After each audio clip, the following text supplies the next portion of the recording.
While people like Elon Musk and Jeff Bezos are investing in space expeditions and looking towards the stars, we regular people are stuck with our one planet, Earth. And Earth, like any living thing, has an expiration date. And that's supposed to be when the sun dies and turns into a black hole, engulfing us in, well, that's not supposed to happen for a long time. However, human pollution has put a huge strain on the planet, and now we see the natural world and its species suffering because of the choices humanity continues to make. So today, in this speech, we will talk about how humans negatively impact the natural environment, what factors lead to this, and what ways we can improve conservation by exposing people to the outdoors.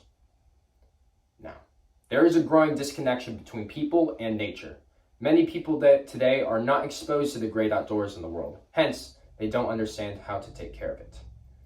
According to a study conducted by the Yale School of Environment in April 27, 2017, from a survey of 12,000 adults and children in the United States, showed an overall growing disconnection from nature and wilderness. Over half of American adults reported were spending 5 hours or less with nature per week. 3/4 of adults reported spending 10 hours or less with nature per week. Parents of children from 8 to 12 years old said that their children spend 3 times the amount of time playing with video games and technology compared to going outside and playing.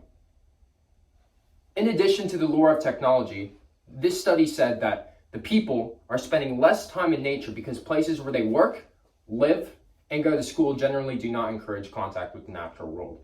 And this is the case for many inner school cities and urban areas. According to the Greater Good magazine and the study conducted by the University of California, Berkeley, in September 20th, 2017, people with low socioeconomic status and living in the heart of cities rarely get to experience true wilderness. Appreciation for nature is usually founded at a young age from exposure to nature, and missing that step is pretty detrimental.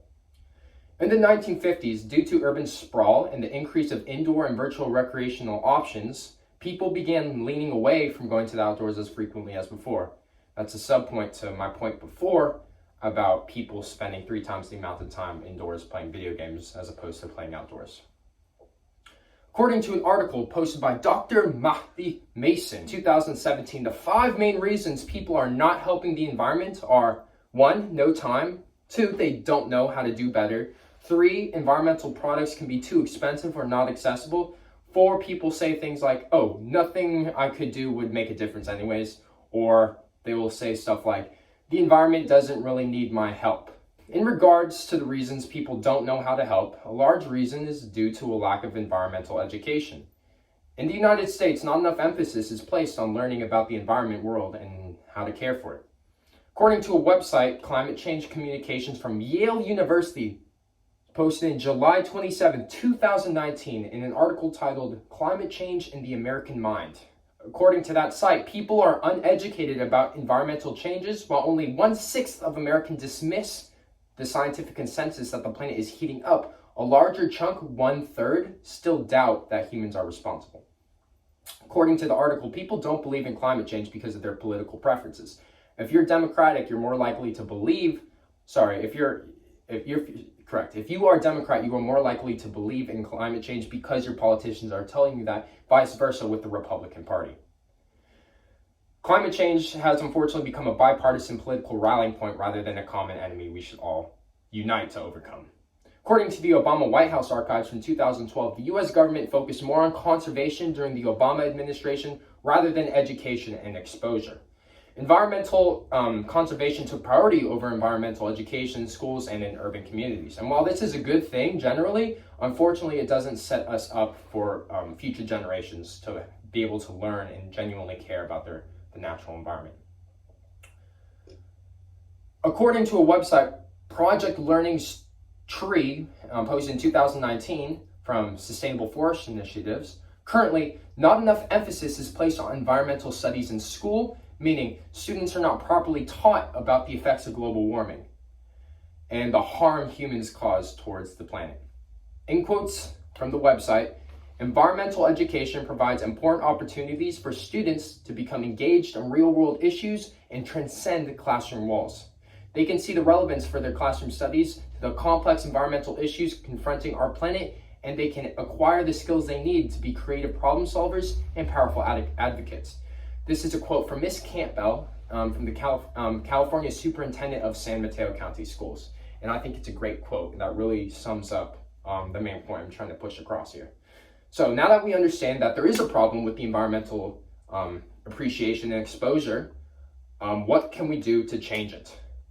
What's the solution? According to an article posted by Yale School of Environment on 360, environmental education has failed because it's not keeping pace with the environmental degradation. What that means is, as our planet continues to develop more technologies that are harmful to the environment, continues to increase in population, the studies that we are learning in school are no longer applicable because every day it gets worse. Every day things change. Nevertheless, there are things to be done. 2 things that you can do. 1, if you have a bit of money and you want to go on a wild exploration adventure, you can sign up with REI Adventures. Sign up with REI, they cover all, you have to pay, but then everything else is covered. They take care of you. This is a great opportunity for people who have never really gone in the outdoors and don't know what to expect or pack. They will tell you exactly what to bring, exactly what to do, and take care of you the entire way. Be mindful though, this does cost money. A second option is to volunteer. There's actually very good volunteer sources that I currently volunteer with.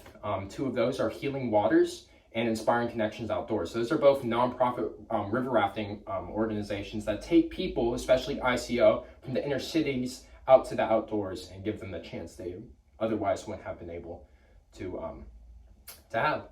My handout is this. Go online, search up sierraclub.org. And once there, search up Inspiring Connections Outdoors. Yes, forgive me. Once you have done that, you can sign up with ICO, that's short for Inspiring Connections Outdoors, to either be a volunteer or go yourself. You can be a volunteer and give people the opportunity to experience the outdoors that have never had that opportunity before, or for very minimal costs, you yourself can go on these trips and have certified guides who most likely are volunteers, but still certified, very safe, take you into the outdoors regardless, whether it be river rafting, backpacking with burros in the mountains. The possibilities are limitless. Well, today we have talked about the reasons why people have become disconnected from the outdoors and how to reconnect people so we can avoid our current projected course with climate change and the deterioration of our natural environment. Anyone can find their appreciation for nature, and if we all do, then saving the planet from climate change and other human impacts will become a battle we are likely to win.